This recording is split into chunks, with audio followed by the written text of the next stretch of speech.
Hello, everybody. Good evening. Can you imagine we have 1,200 RSVP tonight? So I am Hitoshi Abe, Chair of UCLA Architecture and Urban Design. And tonight we celebrate both ending and beginning. And I'm very much excited about it. The first of our program, Runway, is a final event of our public program series, Extreme Ideas, Architecture at the Intersection, which is a part of Getty Initiatives. Pacific Standard Time presents Modern Architecture in LA. So Extreme Ideas looks into beyond the field's traditional boundaries to topics arising from rapidly emerging new technologies and growing interdisciplinary collaborations. So we've done the series of panel discussion on topics of extreme intelligence, extreme culture, and extreme environment. Explore a future in which architecture plays a central role. Which brings me back to tonight, and the second celebratory moment that gathers us here. Tonight is the housewarming for ideas. This is our new satellite location, and we welcome you to our new space, which will serve as a hub for cross-disciplinary research and development with industry partners to expand the future parameters of architecture practice. IDEA is a home to an extended super studio program, which the studios will be located, led by Frank Gehry, Greg Lynn, and Tom May. This ideal space where we are tonight is a part of the Hercules Campus, so that called by Howard Hughes, who built this facility to house his experiments in aviation in the 1940s. The reminder that the Los Angeles has a long history of invention and imaginations, serving as a testing ground for developing new lifestyles and models of living. So tonight's Runway program puts us squarely in the realm of the future, with visions by Los Angeles most talented, many of whom have played important roles in the events and exhibitions of Pacific Time Presents Modern Architecture in LA. My own position of the future is actually shaped by my first language, Japanese. Actually, my friend told me that there's no future tense in Japanese. And I just realized that, okay, so maybe I cannot talk about the future. Actually, we imply future, a sense of willingness to achieve something in the future by using present tense together with other words. So for me, the future is the extension of the present and its possibilities. Future exists. It exists here now in the present. And only by pushing the present can we really design the future. And that is the work that will take place here at Ideas, and that is why we are here tonight. Before I introduce tonight's MC, I'm very excited about, I want to give some brief thanks to those who have made tonight possible. First and foremost, to the Getty Foundation. Thank you for your major support, without which Extreme might be possible. But thank you.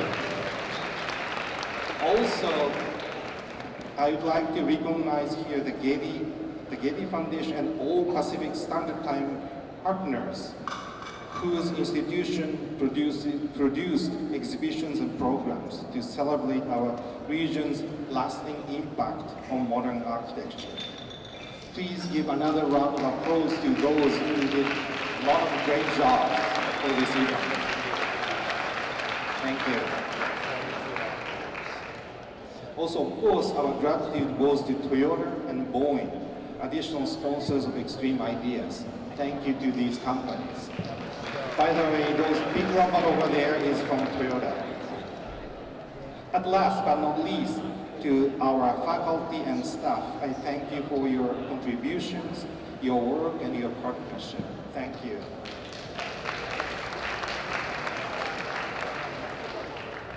So our evening's program is being skillfully guided by Frances Anderton.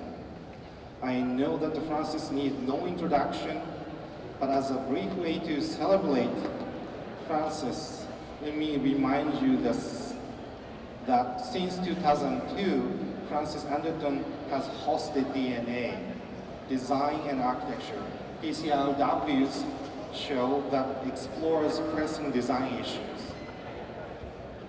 A fulcrum in Los Angeles conversation about design and architecture.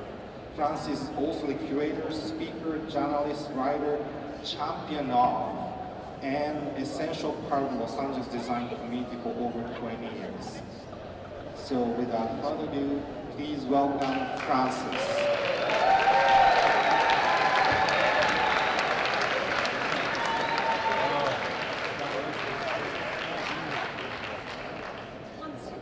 Said his first language was Japan. Of course, I have to say that my first language is English, where we love the past.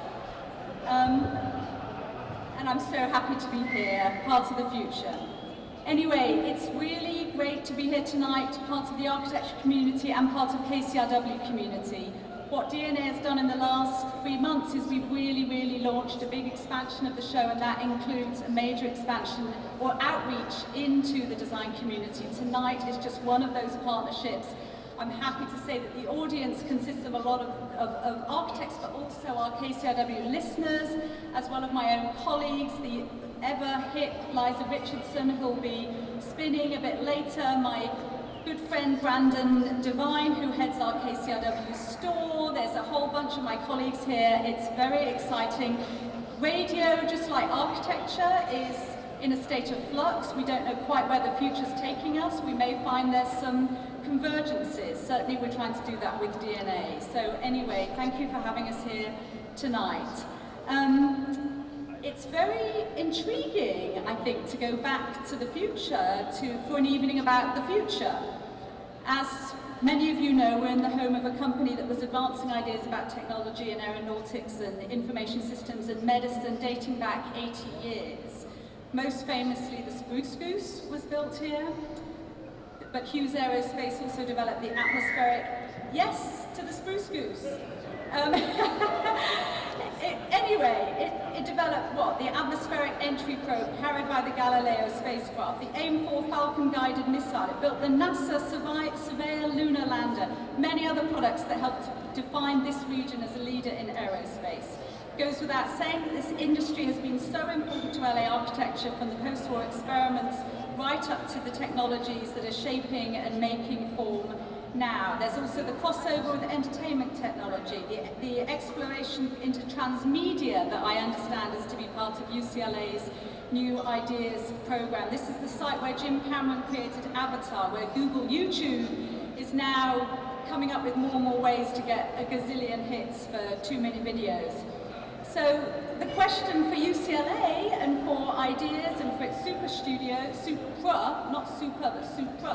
studios, helmed by Frank Gehry and Tom Main and Greg Lynn, and overseen by Valerie LeBlanc, who you'll hear from tonight. The question is, what are you going to do to extend and build on the extremely futuristic legacy of the new home? So tonight, what you're going to get, I hope, is a taste, or rather I should say I promise, a taste of what might come from 12 architects, artists, designers, cultural leaders. They're each going to present an idea about the future. They're somewhat oriented towards technology. They're going to address such themes as new information technologies, how they'll shape new lifestyles, new manufacturing technologies, their effect on design techniques in education, new transdisciplinary and trans-industry collaborations. I hope we're part of that. New modes of production and consumption, arts and crafts. in the digital world. This is not meant to be school. We're not going to drone on for 3 hours. We're going to keep it fast-paced, but with Getty sponsorship, it's going to be very informed and very informative. We've asked the 12 presenters to stick to around 3 minutes each. They're going to give a fast-paced presentation. And now we're going to invite up to the stage Kimberli Meyer. If many of you know Kimberli, she does an incredible job. She's the director of the Mack Center for Art and Architecture at the Schindler. And if any of you have never been there, you should go, and you should go to her programs.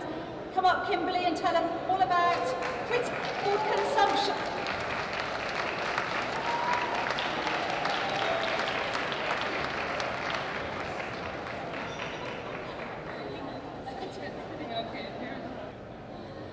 Okay, so 3 minutes we've got. All right, I'm going to quickly talk to you about this project called WikiHouse. WikiHouse calls itself an open source architecture that you can from which you can print your own house. It's kind of set up for users and designers anywhere in the world, and its open sourceness allows for things like local adaptation, for a kind of ongoing design process, and for user interactivity. Okay, it comes with SketchUp as an interface, so you download the plugin and you can sort of start to play as either a designer or a user. It's got a set of browsable designs so that you can kind of fool around with making some form for your house, almost like you were playing with Legos. And you can take that design and sort of finalize it and go to your 3D print store down the street, your local 3D print shop, and basically print these components on some sheet material, and those become the components of your house. Oops. Okay, now I'm not necessarily advocating for or against this particular project, but I think it represents a really interesting potential source of housing and kind of the built urban form in the future. It's just starting out. I think it has the potential to be very big in terms of how our environment is made. And I feel that it's really important for architecture to be part of this. I think with all this user interactivity, we shouldn't let the other design disciplines have all the fun. In fact, I think that non-commercial usage of interactive design is very important. It's going to keep us from just being choppers, essentially. I think architecture is all about critical thinking and about thinking through a problem, and I think architecture is important here. I think we need architecture to be part of this phenomenon. This is a spread from Grapefruit, which is a book of instructions and drawings by Yoko Ono. It's just been re-released. I highly recommend it. I think it's a terrific little volume. And essentially, there's all these instructions, like the ones that you see up here, that sort of hand the viewer a mode for processing everyday life. So on the left, we have walk piece. Okay, walk piece I find hilarious and also oddly true. I mean, whose daily life does this not actually describe in certain ways? Laundry piece, on the other hand, can be done by anyone. You or any of your friends could host a performance of laundry piece at your house. Since it is an instruction, essentially performing that instruction gives you, the user, an original work of performance art. I don't know if anybody does this, but I would actually love to be invited to a performance of laundry piece if somebody ever does that. The Fluxus movement, which Yoko Ono was a part of, gave us a highly dematerialized form of art. And so my point is this. Marcel Duchamp transformed the meaning of art by first gutting the meaning of art. But in doing so, he did not kill painting. Do-it-yourself design will not kill architecture as we know it, but it could transform it. And I think it's something that we should be thinking about. Thanks.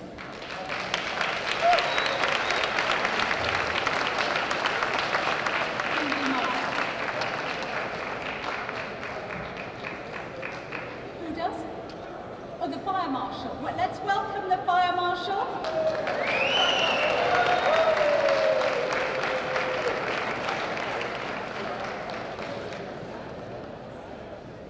I'm not the fire marshal. I think you got perhaps a little bit shy, but does need there to be a clear access point to the door. And if everybody that's right sort of behind the last row, if they could give a little bit more space, if that means moving to the sides of the walls. He's just concerned for our safety, and we're very appreciative that he's here looking out for us. So give it up to the fire marshal, make him happy, guys. Thank you. Inspector Norris in the house. I'm glad that there's such a crowd here that we warranted a warning from the fire marshal. So let's welcome Paul Petrunia. He's a website designer. He's director of Archinect. I'm sure many of you know Archinect, a web-based community that's intended to make architecture more connected and open-minded. Paul.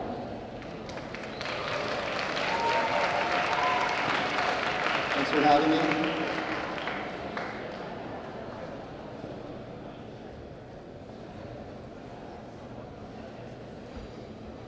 Okay, I'd like to talk a little bit about the current technology that we're all familiar with and how this technology is going to be evolving into the future, and specifically how it's going to help us work within the built environment and architecture.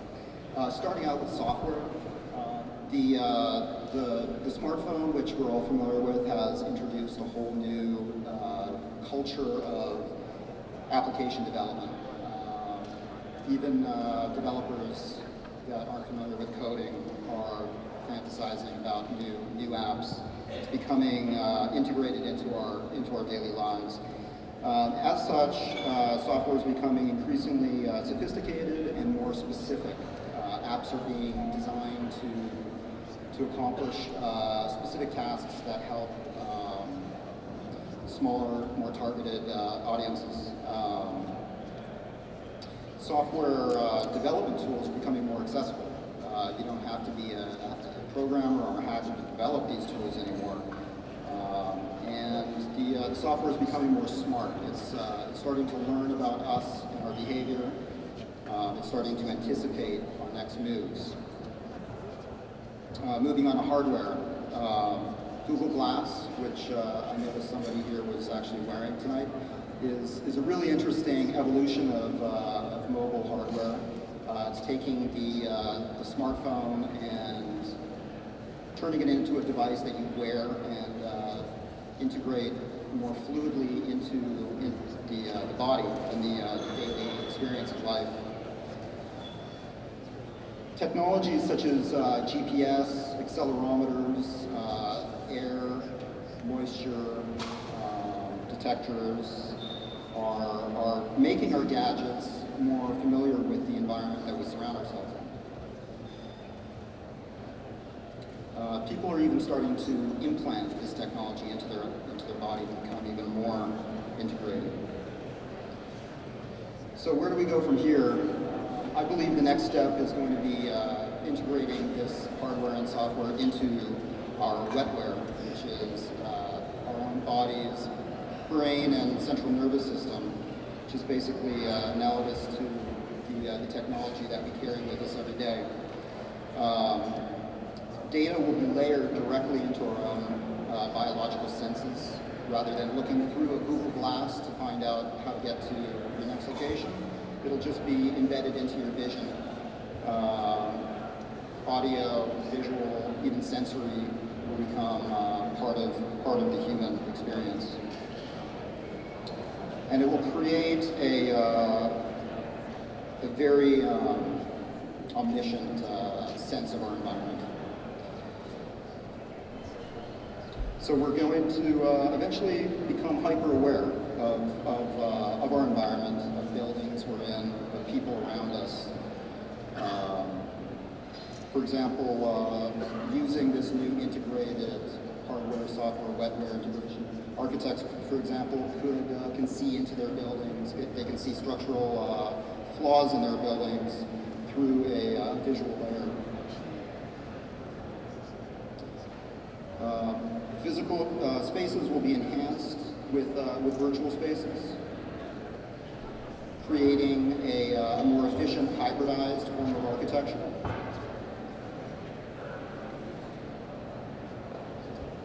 And that leads me to elsewhere,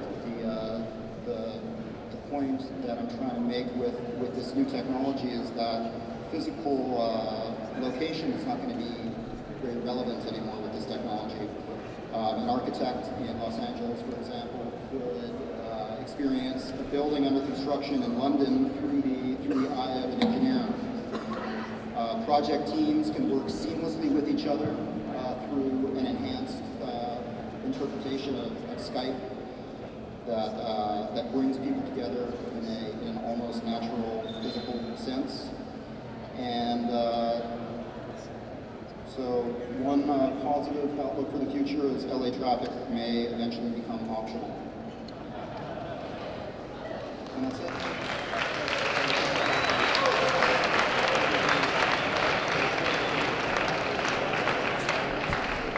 Well, that was a very optimistic last thought.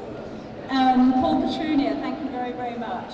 So now I want to introduce Heather Roberge. She's principal of Murmur. That's an architectural practice that studies the spatial, structural, and atmospheric potential of emerging digital design and manufacturing techniques. She's also assistant professor and associate vice chair at UCLA School of Architecture and Urban Design. Heather, welcome.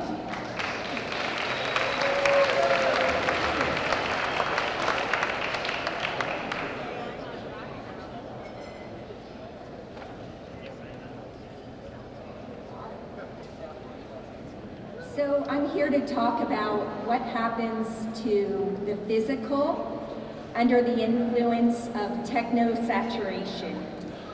So with our computational networks, nearly instantaneous access to information, social networks, unprecedented mobility, interconnectedness, and vast reservoirs of data, how will architects respond to these rapidly changing circumstances and the technologies that are rapidly coming onto the scene? So one thing we know is that we have granular audiences that are defined and accessible, like the one here tonight, where designers can tap into these audiences and participate in recruiting people who are engaged particular sensibility or ambitions for design. We know that there are incredible developments in the material science world as a result of emerging technology. We have organic substitutes which will define the new green. So instead of dropping everything to wear the mantle of scarcity and sustainability, we'll turn to organic substitutes that better perform than their machine-made equivalent. So we can grow what we need, like these youngsters from RPI who turned mushrooms into packing material that's biodegradable.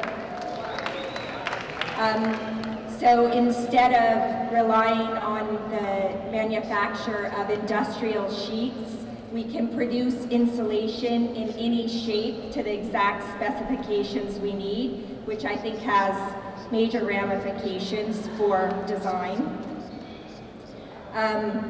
Hopefully we'll see less of this, though in a field I'm happy to see energy producing algae. We'll also have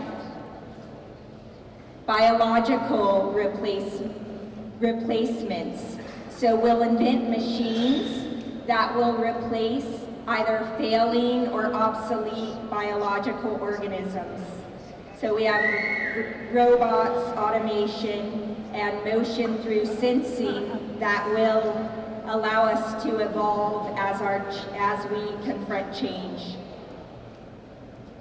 So scientists who are studying column collapse disorder of bees are actually under the influence of the unmanned drone to produce bees that need to solve simple wireless communication, energy source, and manufacturing economy to do disaster relief, manual pollination, and to solve problems that larger, weightier bodies can't.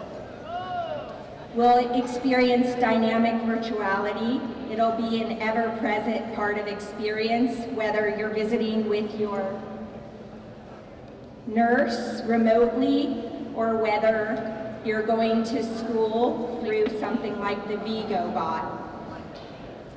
And then of course there's Google's driverless car with a mere $150,000 worth of equipment. You can play with your phone instead of looking where you're going. And this real-time sensing and pervasive computing has major impacts on the future of urbanism. It changes the density of our transportation infrastructure by 2 to 3 times. It allows for dynamic alterations to this infrastructure so that you can respond your traffic patterns to the conditions of the day. We'll have high-tech DIY manufacturing without supply chain and manufacturing constraints, which yields productive exchanges between different design fields, from architecture and food to parametric design and fashion and on-demand supply to the youngsters at RPI who grew the interior of this mushroom tiny house, which also demonstrates the creative limits of DIY. Then there's molecular gastronomy. We're testing next year's Runway cocktails. And all of this DIY activity, I think, shows the interrelatedness of the mechanical and the digital paradigm, where a prop designer in San Francisco can connect with an injured carpenter in South Africa and develop a pro-social company for prosthetic devices that are custom fit to children with birth defects.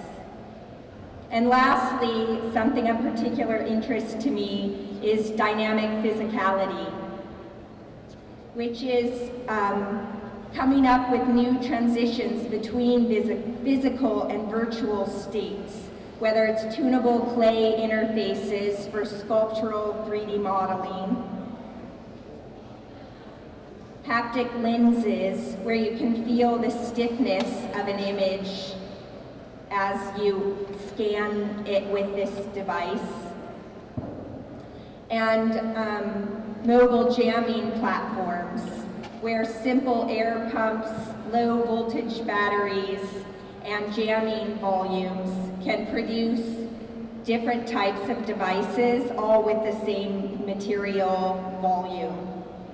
These responsive interfaces revolutionize the possibilities of manufacture and the relationships of molds to parts, whether it be fabric-formed responsive concrete for new forms of tilt-up, or the introduction of responsive materials to spatial environments, where pneumatics can create dynamic physicalities in the spatial environments that we inhabit.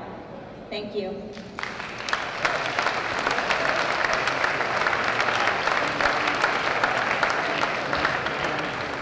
Roberge, thank you very much.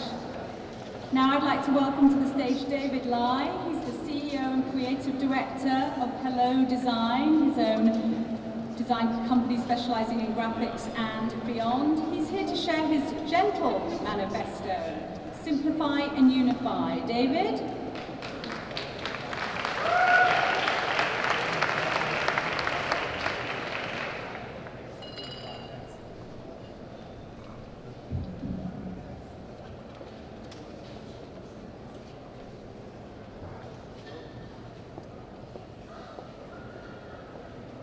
Hello.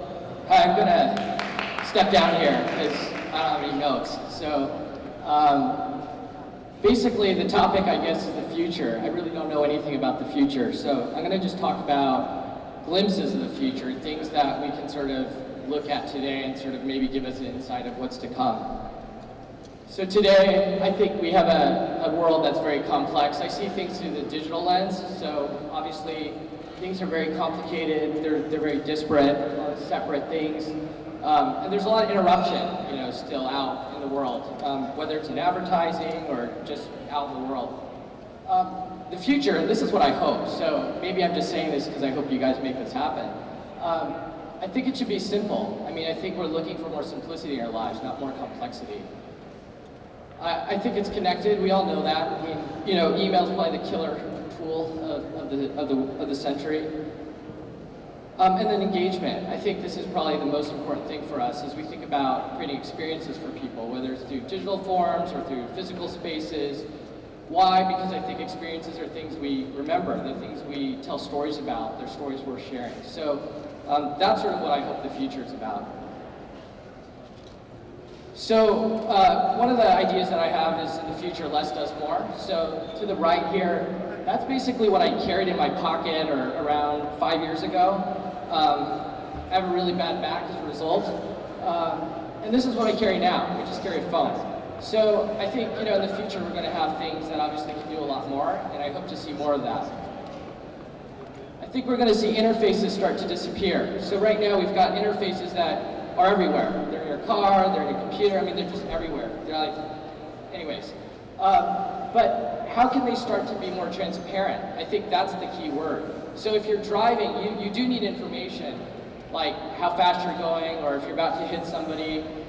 So put it in your sort of field of vision. This is reality today. And I think as the technology gets cheaper, we're going to see more and more of this in cars throughout the world.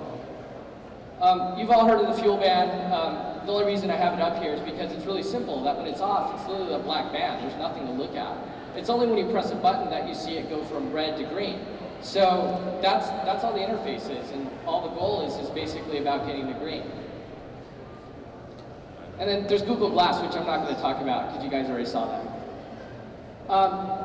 I think everything talks to everything. I think this is another sort of theme. And you know, we hear about the Internet of Things and sort of a world connected with sensors and all that stuff.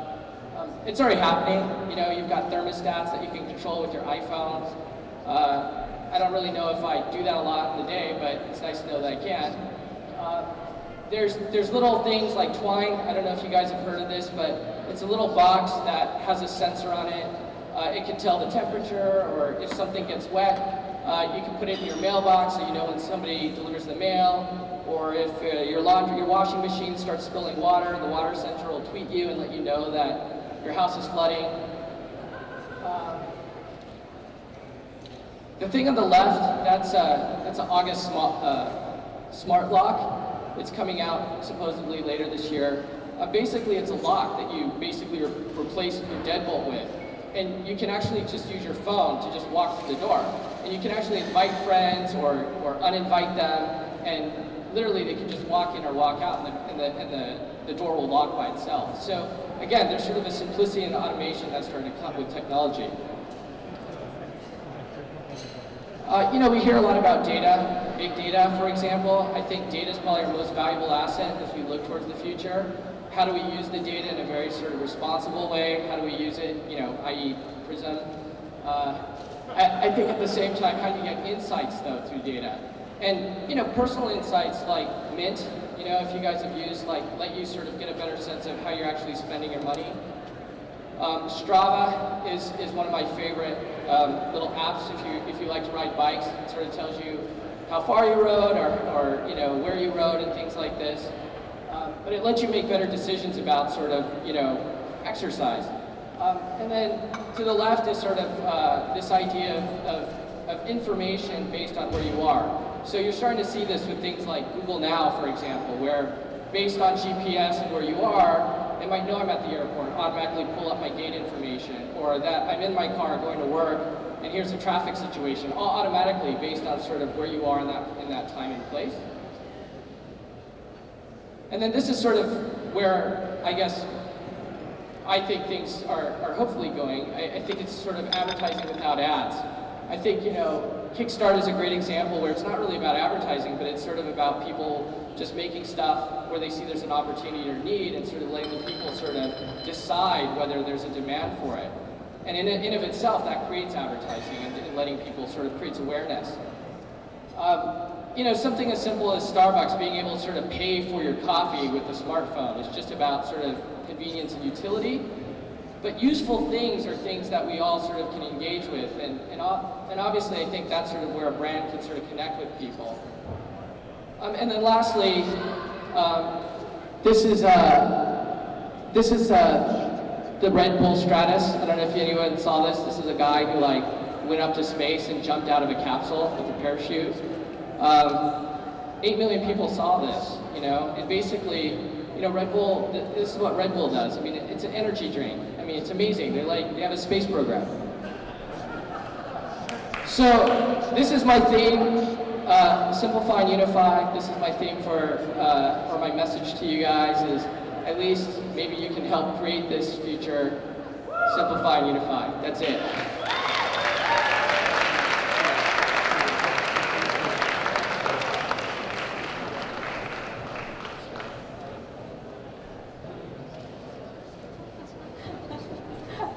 David didn't tell you that he used to have a tea house in Culver City where he really did practice what he preaches. It's the most beautiful little place with lovely tea. So this show is split into two halves. We're just about to conclude our first half and then we'll take a little break and get right back into the presentations again. But I'm very, very thrilled to introduce Bobbye Tigerman. She's Associate Curator of Decorative Arts and Design at LACMA. She was one of the secret ingredients to Living in a Modern Way, one of their most successful shows. She's editor of their new book that accompanies that show, A Handbook of California Design, 1930 to 1965. Craftspeople, designers, manufacturers. And she's going to come and talk about digital craft. Bobbye Tigerman.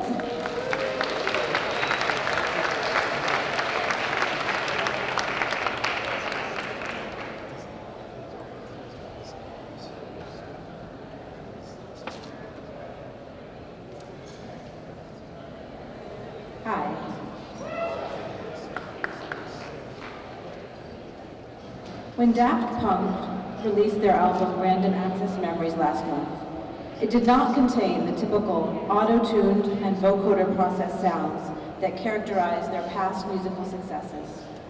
The music was softer, gentler, with live vocals and instruments, and references to earlier genres like disco, jazz, and pop.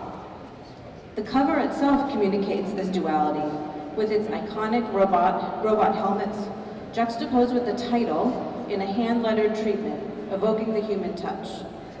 The music is not entirely devoid of the technologized sound for which the band has become famous, but it's different, and it will probably not become the anthem of the club scene like its predecessors.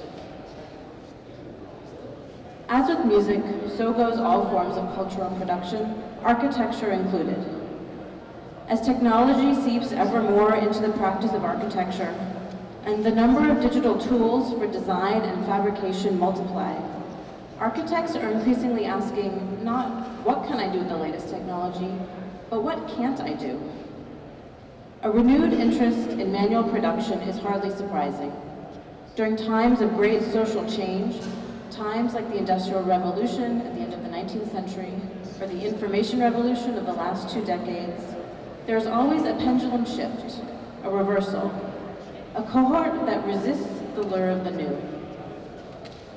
Some will reject all new technologies in favor of a perceived traditional and better mode of production. We see this in those who glorify the handmade and are faithfully committed to working with the body and with traditional, quote-unquote, machines and materials. But there's a middle way, which combines the potential of technology with the longing for the tactile. What I'm calling in shorthand digital craft is a multivalent approach in which the designer combines advanced technologies and analog inputs in the design process. This hybridization can manifest in a variety of ways. The form can be analog in origin and translated into bits. It can be digitally generated and fabricated, and then assembled with manual means. It can be conceived and made entirely in the digital realm, but the subsequent interaction with users or the environment ultimately informs its shape. Digital craft is a flexible category, designed to encompass the variety of scales media, and object types, and to describe a broad range of making practices. It has the potential for cross-disciplinary experimentation and collaboration among practitioners from disparate fields. It is one direction for the future of architecture and design, and if the history of technology is any indicator, this hybridized approach will prevail. Now, I didn't expect the crowd to be quite so large tonight, but nevertheless, if what I'm describing resonates with your work, find me later and tell me about it. Thanks.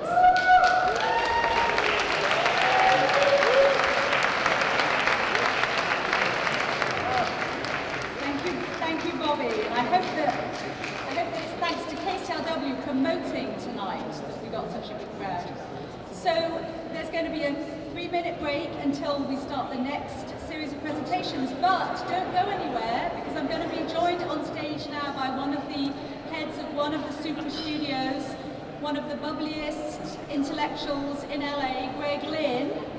Greg, will you come up on stage? He's principal, to the very few of you that won't know him already, he's principal of Lynn Form. He's a professor of architecture at the University of Applied Arts in Vienna. He's a studio professor at UCLA School of the Arts and Architecture. And as I said, he's going to be heading up one of the 3 super studios where I understand the focus is going to be on robotics. Greg, hello, we're going to share a microphone, is that? So I guess just the opener question before we get on to your expertise is, there's a big emphasis tonight on technology, technologies being the answer. But we've just come off of this remarkable week in terms of civil rights. We've had the Supremes handing down these decisions, one of which is seemingly restrictive on voting rights, but has expanded gay rights. And those could be massive social shifts. To what extent do you think the future is going to be about sociological, cultural shifts? To what extent is technology going to be constantly the answer? Well, one of the missions for architecture and for this particular program at Ideas is really to look at what's going on in other fields with technology. Not so much develop it, not so much fetishize it, but just think about how architecture can respond to it. So if your car is driving itself, what do you start to expect from your office? Or what do you start to expect from any building? And I think, not to speak for Frank and Tom, but I think all 3 of us are really looking to the technology and saying, what's the architectural response? How is it already architectural? And what can we do with it? I think we've been very lucky to be with Bot and Dolly, who's our technology partner, who gives us a very seamless interface to program these robots and play. And I really think what we're going to do out here is experiment with the spatial implications of these things. And we have a naughty little robot over there, a kind of proby little thing that was dancing earlier. There it goes. See how naughty it is? Anyway, this is Bot and Dolly, is that correct? This is one of the small ones. They're really fantastic. There's some bigger ones over there.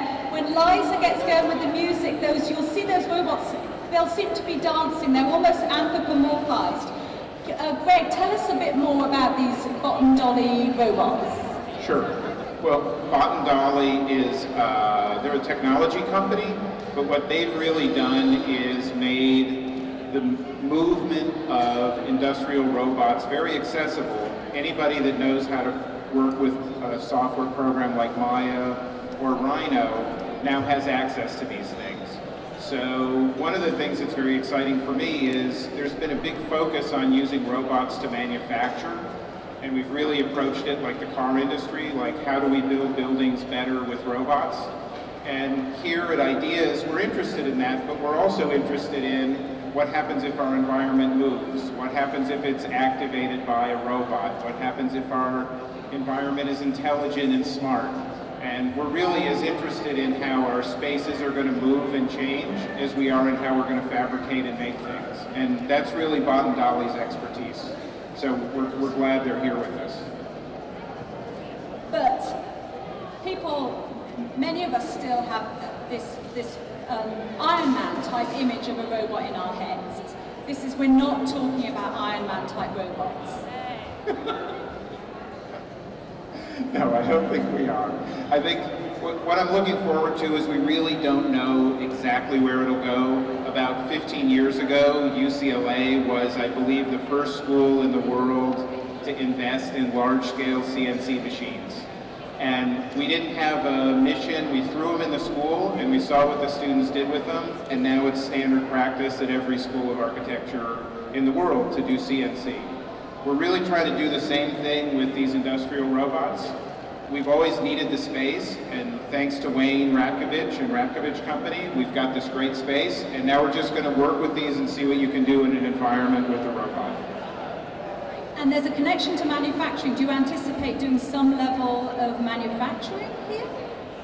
Yes, I think Tom and Frank are both very interested in it. We really also see this 45 student, 3 professor group as a very fluid research thing. So yeah, we're going to look at how to move things, how to make things, how to manufacture.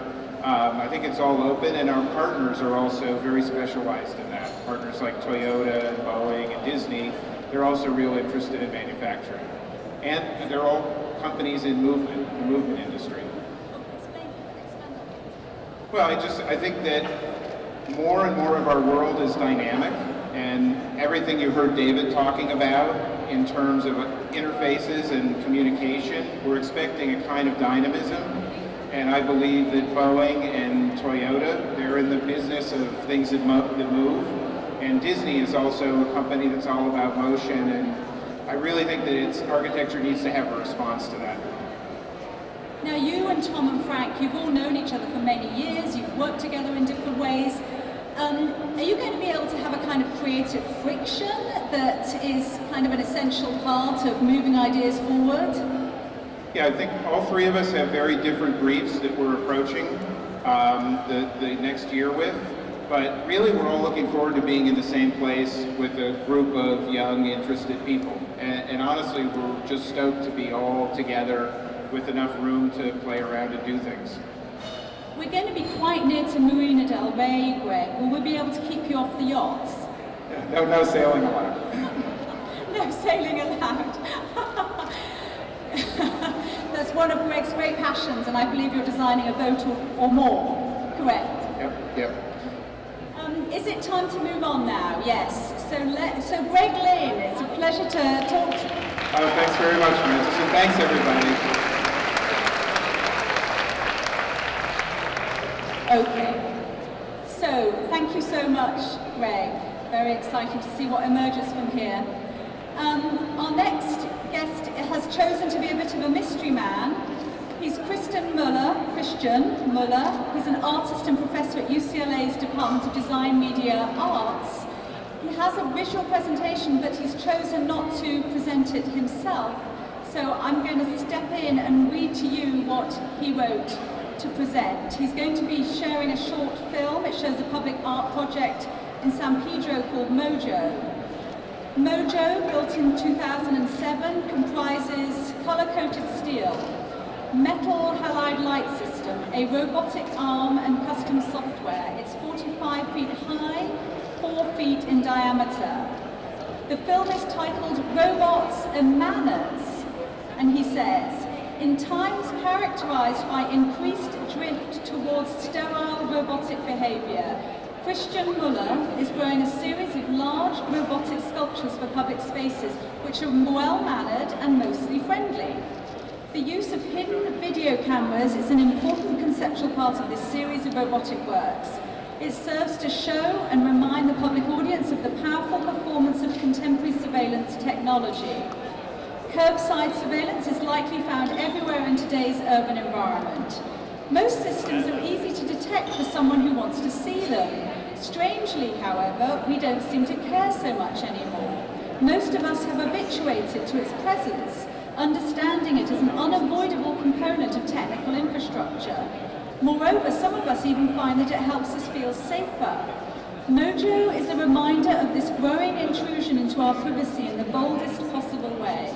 A robotic arm holding a theatre spotlight shines a perfect circle of light onto the sidewalk corner of 7th and Center Streets. 2 video cameras attached to the roof of the building survey the area around the sculpture for pedestrians, and enables Mojo to follow the passers-by with his light beam, Sirius is a prison guard on his watchtower, doing his job with machine-like precision. Here's his film.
Moeller. He might be outside, so if he is, go and tell him what you think of his film.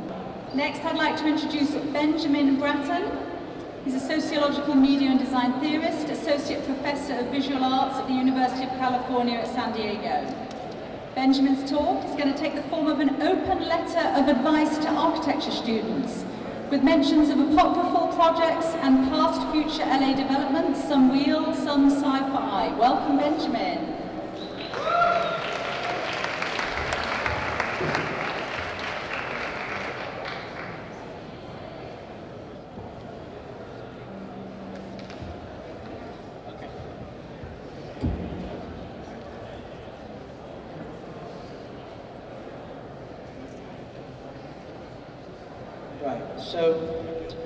Thank you, Frances.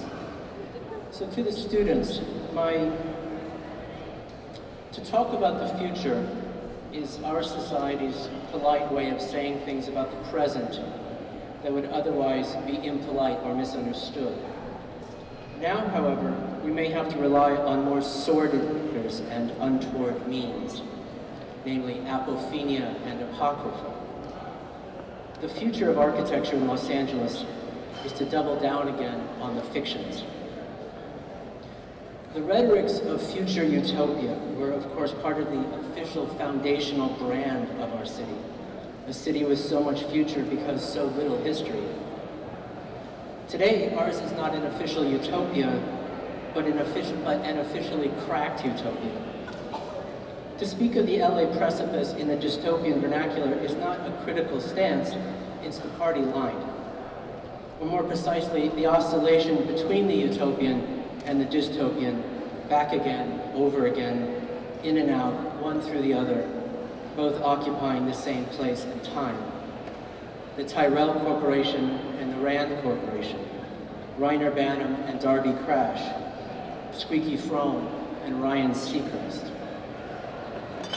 Joan Didion's Google Driver, the self-driving Google car, and Gregory Ains' gated community project in Calabasas. Philip K. Dick's spec screenplay for the Farmville movie, and Renee Dalder and Rem Koolhaas's 1974 screenplay about computer-generated actors and digital films taking over Hollywood. Diller, Scofidio, and Renfro's use of proprietary film script analysis and focus group testing algorithms ported into Grasshopper to simulate crowd flow at the Broad. An IPv6-based digital object identifier infrastructure linking DRM copy protection to NSA's PRISM. Morphosis' Caltrans building's second career as the bad guy's headquarters in every cop show ever made, and Norman Foster's printed moon-based projects with the European Space Agency's second career as Apple's UFO megastructure headquarters up the coast in Cupertino. So as you compose your own practice, Keep in mind that any architectural practice is largely defined by the non-architectural influences, discourses, techniques, problems, and solutions that it chooses to incorporate into its own. In Los Angeles, there's so many to choose from, and that's part of the problem. So, some thoughts. Architecture needs more and better villains. It needs better complexes and syndromes. So, pursue evil designs, presuming that ultimately they will sour into something good, as opposed to the other way around. Do projects just to get them out of the way so that no one ever has to do them again and something else can arrive. Don't worry too much about postmodernism, post-enlightenment, post-critical, post-parametricism. Focus instead on the post-human and the post-Anthropocene. Spend less time thinking about skyscrapers, art museums, single-family residences. Tony Stark's house in Malibu is just not that good of a project. Spend more time thinking about charter cities, about the ultimate scale and scope of warehouses, distribution facilities, and other non-human programs. About what 3D printing will mean for China's factories. About really good horror movies and what they mean for the redesign of public bathrooms. About going to Mars in order to find out why we should go to Mars. Plus, something that takes a bit of courage here in Los Angeles, don't be afraid to be serious and to admit that you're not having fun, even if people begin to suspect your motives and character. Lastly, pursue unusual accidents. Presume massive accidents and work backwards. That may be the best way not to be misunderstood. Thank you.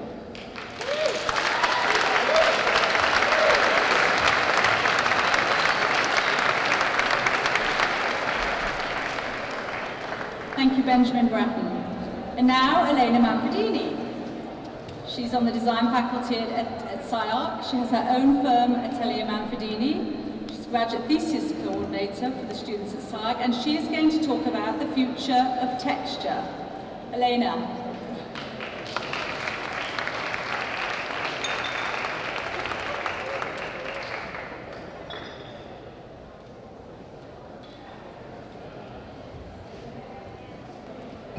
So tonight I'm going to talk about unplugged, which might be a difficult word to pronounce tonight, since everything is about digital and how electricity is becoming a protagonist of what we do as architects.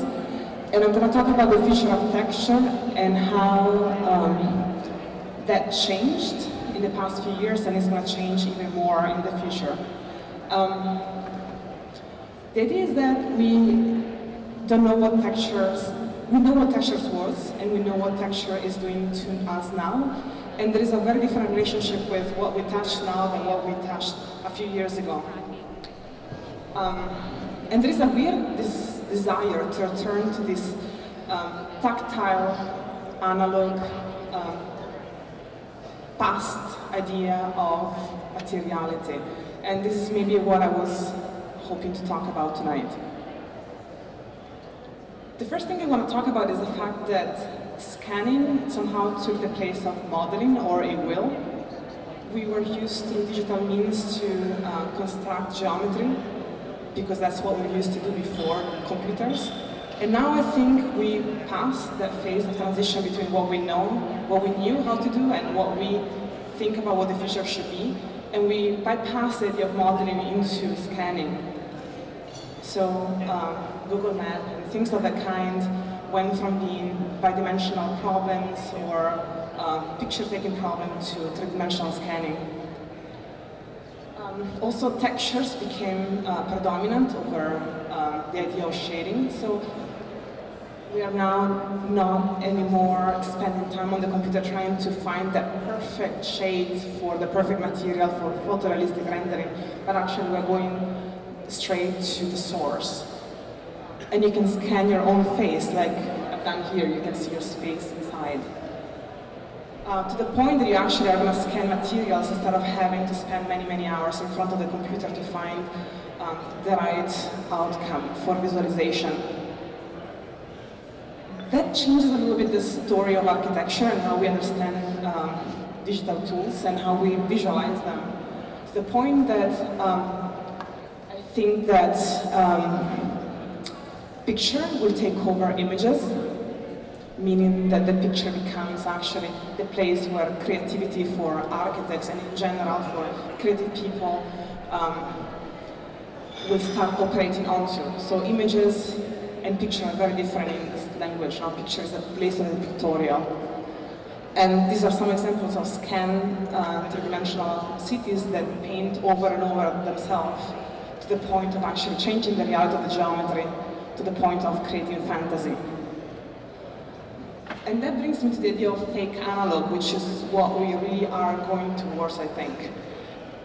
Instead of the idea of geometry, which we've been attached for many years. And what I mean for faked analog is that we're still attached to the idea of the fingerprint, meaning the idea that there is actually somebody that creates architecture, that there is a fingerprint of the artist, and that is part of the process of making, and that still becomes part of the output, which is clearly faked by now, because we're scanning digital prints, we're scanning the fingers, and the fingers become part of the artwork and architecture in general. So this idea of the relationship between fake analog and ideal digital, I think is very much part of what also engages the public. Meaning for many years we've been talking to each other only, and I think that there is a point now where actually technology opens up to the large public, and the relationship is not anymore a relationship of technology among practitioners in the field, but actually a relationship with the viewer. And so I just put this slides on to understand the big difference between still nature and tableau vivant, and meaning that still nature is a disciplinary problem of architects in general, people that talk about tools, whereas we're at the point where this has been overcome with the idea of the fruition of architecture to the public, the idea of touching, believing it, and the idea of actually the moment of fruition. And we're at the point where literal becomes more important than abstract, which is difficult to say for architects, but it's definitely true. So things that are figural, literal, are much more relevant than abstract geometry. Or where photorealistic is more important than ideal. And we have seen many of those scanning tools that are allowing us to import reality into the computer.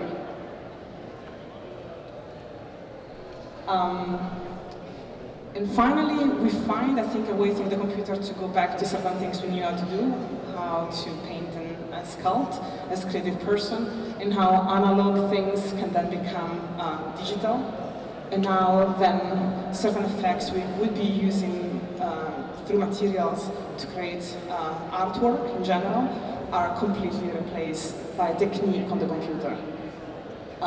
And so these are some examples in which materiality completely is faked by the computer. And that's the last part of the issue, is when photorealistic becomes fantastic. And fantastic, I think, is also the future, and is taking over the problem of narrative in culture. And these are some of the examples.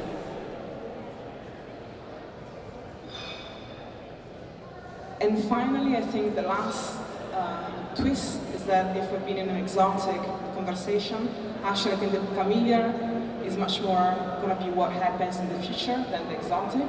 The field is not anymore closed into itself about very specific tools, but it's actually about how these tools are able to continue in the culture in general, or express their importance in culture. And these are some examples of students' work using scanning and familiar elements to create fantastic landscapes.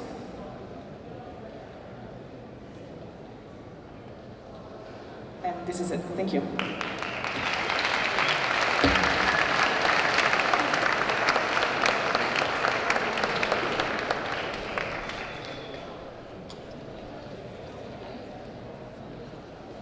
Somebody left their compact up here. So that was Elena Manferdini, thank you so much. Now I'm going to introduce Andrew Zago. He's principal of Zago Architecture. He's on the design faculty at SCI-Arc. He's also a clinical professor at the University of Illinois in Chicago, and And he's very proud to tell me that he's performed before the crowned heads of Europe. Andrew's presentation is called Awkward Now, a title that he says speaks for itself. So I wait with bated breath. Andrew Zago.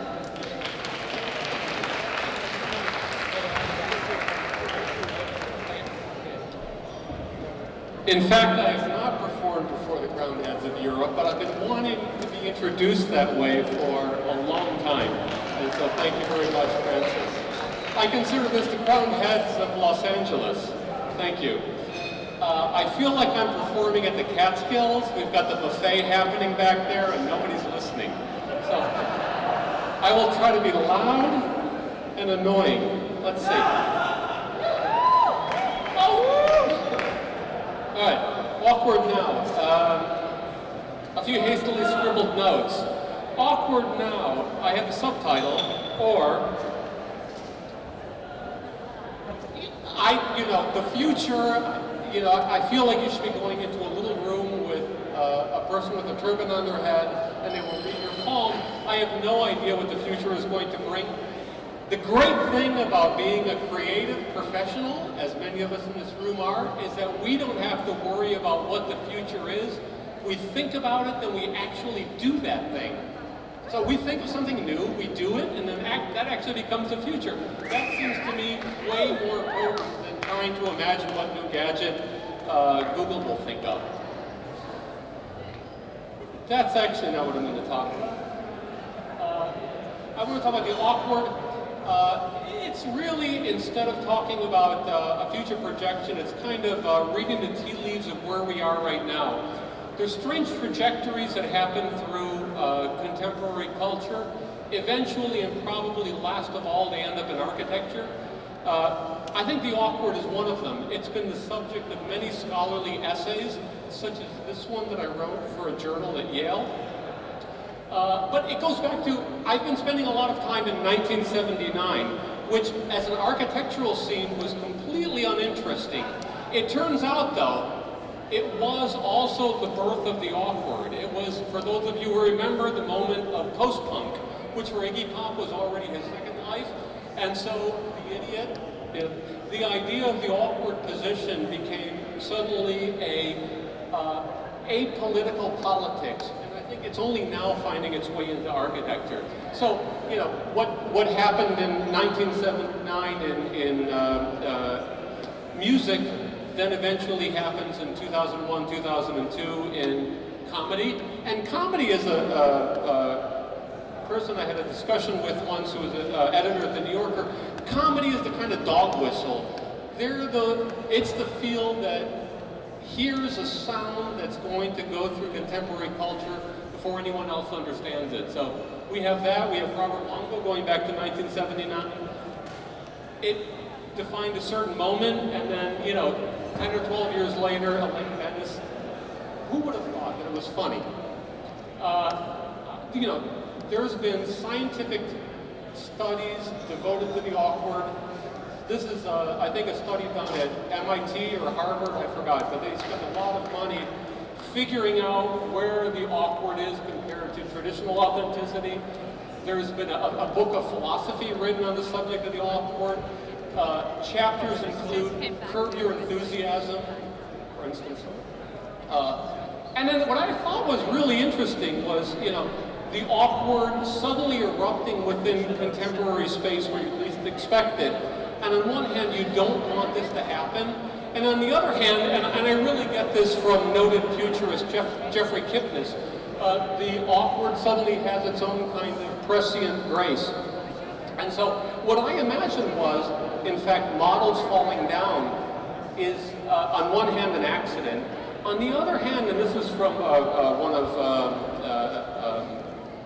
McQueen's last shows before his death, these shoes, it seems like they were not so much in aesthetics of form as much as they were in aesthetics of what happens to people wearing them. And so I just wanted to propose a kind of fashion show of the future in which the whole thing is about the aesthetics of exactly what happens when you fall down.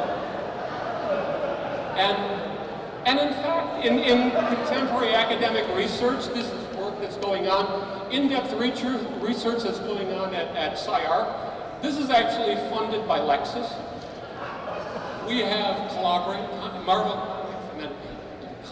time. This is a recent thesis project. This is a recent project that was, again, by noted futurist Jeffrey Kibnis at the Venice Biennale. This is a recent project in our own office. And then, in conclusion, thank you. Okay,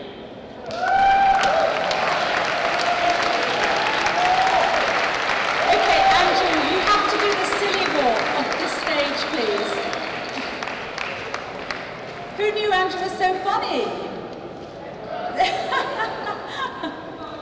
He's always been serious when I've spoken to him. How did I miss out on the funny? Thank you so much, Andrew Zago.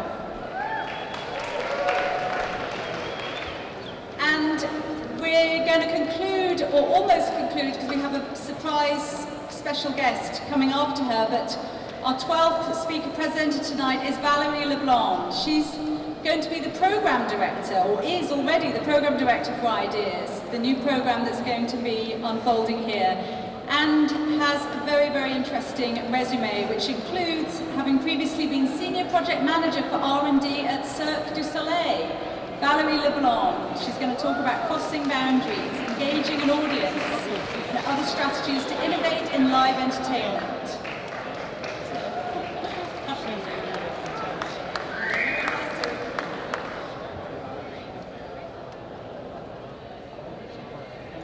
Good evening, everyone.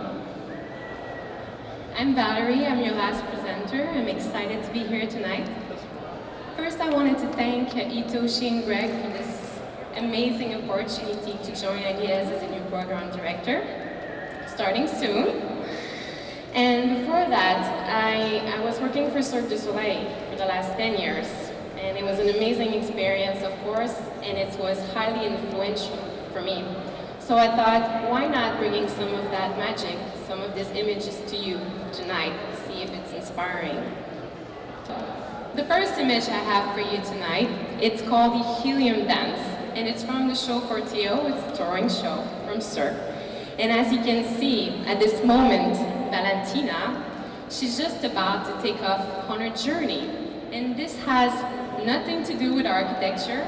It has to do with crossing boundaries, new beginning, and the unexpected development. Right, so look at her.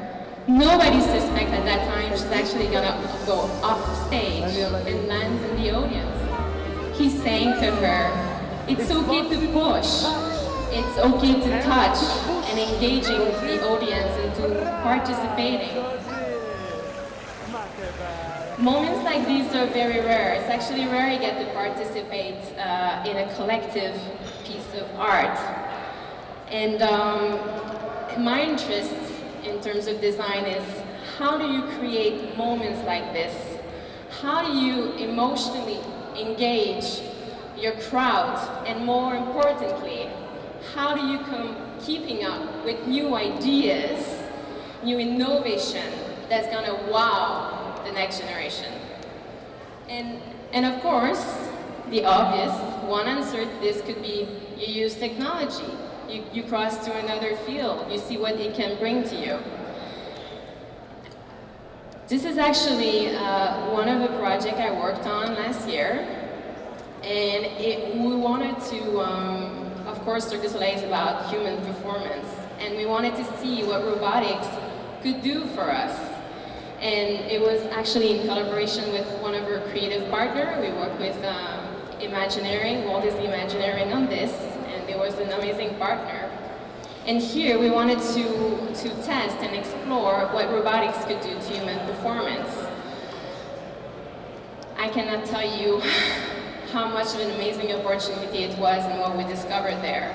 We actually find the sweet spot between the human and the machine. And you can imagine here, you see many positions, that the robot is actually moving the objects in the air. And this we didn't try for real. The first one we really tried, but this one is just a sketch to talk about dynamic environments, and what if there's many robots? What if they're working together? What if we're moving the rooms, the furniture? What about moving an audience? I hope you find this inspiring. So what about for real? So Cirque du Soleil is renowned for its technology. This is actually the inside of the room of the theater in Las Vegas, the show Ka. And I want to bring your attention. There's something missing here. I don't know if you can see it, but there's actually no stage. There is no stage, just a big void. And that was the big idea about the theater, that there would be this void that we could fill with moving platform and robotics. And it gives freedom to our creators to imagine anything they want, basically. This is actually the platform, one of the platforms, because it's actually two platforms inhabiting that space that you perform on. It's huge, and I have a video, show you how it moves. There you go. It's a very huge platform. It's actually 50 feet long by 25 feet wide, and it weighs about 50 tons. There you go. It tilts, rotates. Exactly. And in this final position here, it's actually vertical, and it becomes, conveniently, it can be used as a projection surface. It becomes like a big screen, and you can see the performers are hung, and it's like looking from a different perspective, and I think it's really cool and innovative. So I want to talk about media projection. So robotics helps you creating dynamic environment, making it more alive. I think this extra layer of projection can even bring or enhance the visual experience to another level. And then we change scene. This is from the show Iris. It was at the Kodak Theater until recently.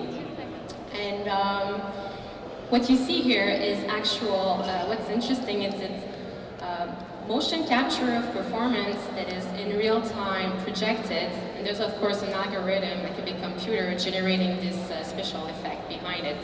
And I think you agree with me that it's enhancing the performance. What I want to say is that none of this really matters. These are just examples, it's a starting point. What you need to innovate is actually a space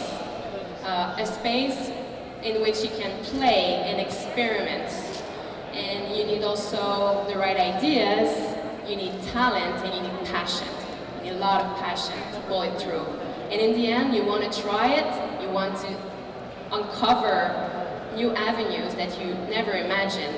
And I'm so excited that we're gonna have this here with Hercules, where you're standing right now. We're gonna start working on this very soon this year. And I'm so excited to be part of it. So, have a good evening.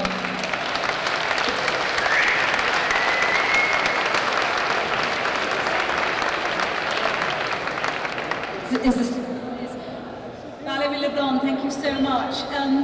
As you can see, very, very interesting presentations going off in multiple different directions. And it's time to go and drink, it's time to go and dance. But it's also, I think it's very important that we conclude this evening by synthesizing what we've seen. And there is absolutely nobody in this room, in fact, in this country, better at synthesizing ideas about design and culture than Paola Antonelli, long-time head curator of design at Moeller. She'll tell us what her exact position is. She happens to be here tonight. She's part of the Brain Trust. She's very, very generously offered to come up on stage and pull together these threads of ideas into, as I said, a synthesis. So Paola Antonelli, so thrilled to have you come and conclude this evening. I didn't know that I was supposed to pull together the threads of ideas. I was going to sing a little love song for Los Angeles, that's all. No, I'm not really going to sing.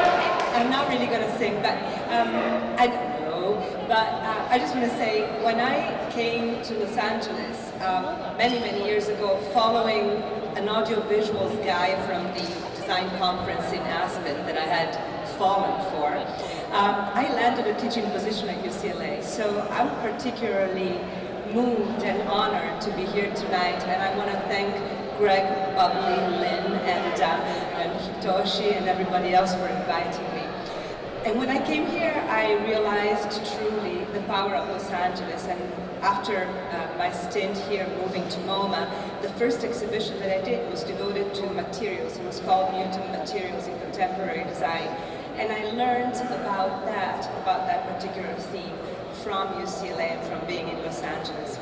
What we've seen tonight is what's going to happen here in the future. I don't really believe in predicting the future. I completely agree with Andrew. We start doing it and then it becomes the future. And by that mean, I can see what's happening here tonight, which is the amazing potential of so many different people with open minds, curiosity, and expertise coming together and finding a new way to build our world. It's what we've seen tonight: new textures, new modes of construction, new ways of constructing and building a dynamic architecture, and also new ways of becoming socially engaged, and a celebration of awkwardness, which I particularly hold in high esteem, because sometimes it's not important to be early adopters, but it's important to be the right adopters. So I am really honored to be here tonight. I wish you all the best, and I hope that you'll invite me here many, many times. Love Los Angeles. Bye. Yes, thank you, Paola. And last but not least, I think we should all thank Hitoshi Abe. This is, I think, his brainchild. Hitoshi, thank you for having us on this evening. And for throwing a party with my chair. I think also we should thank who pulled this all together. So the bar's over there, the cool air is outside, Liza's coming up next. Big hand for Liza, she's right here. Thank you very much, everybody.